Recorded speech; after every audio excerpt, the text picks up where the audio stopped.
Hi అండి, అందరికీ నమస్తే. ఈరోజు చికెన్ కర్రీ తయారీ విధానం. చికెన్ని మోటికి 3 సార్లు కడుక్కొని అందులో పసుపు, ఉప్పు, కారం, ఆయిల్ కూడా కొంచెం వేసేసి బాగా కలుపుకొని మ్యారినేట్ చేసి ఒక 10 నిమిషాలు లేదంటే ఒక అరగంట పక్కన పెట్టండి. ఇలా అన్నీ మిక్స్ చేసేసి ఒక అరగంట పక్కన పెట్టాలి.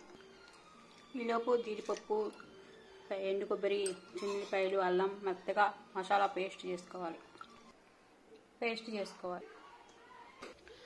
ఆయిల్ హీటెక్కినాక ఉల్లిపాయ ముక్కలు, టమాటా ముక్కలు వేసుకోవాలి. ఇప్పుడు ఇందులో చికెన్ వేసేసుకొని బాగా కలిపి మూత పెట్టాలి.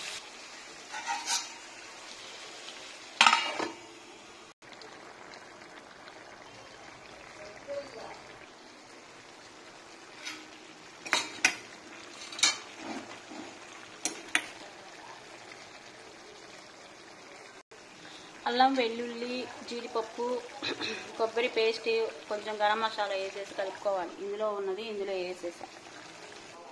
ఈ మిక్సీ గిన్నె కడిగిన వాటరు వేసుకోవాలి.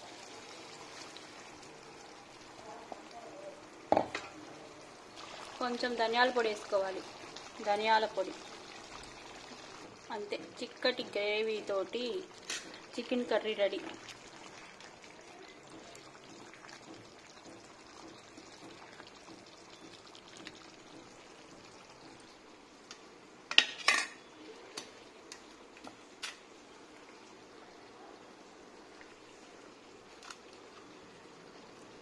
చికెన్ కర్రీ రెడీ అయిపోయింది.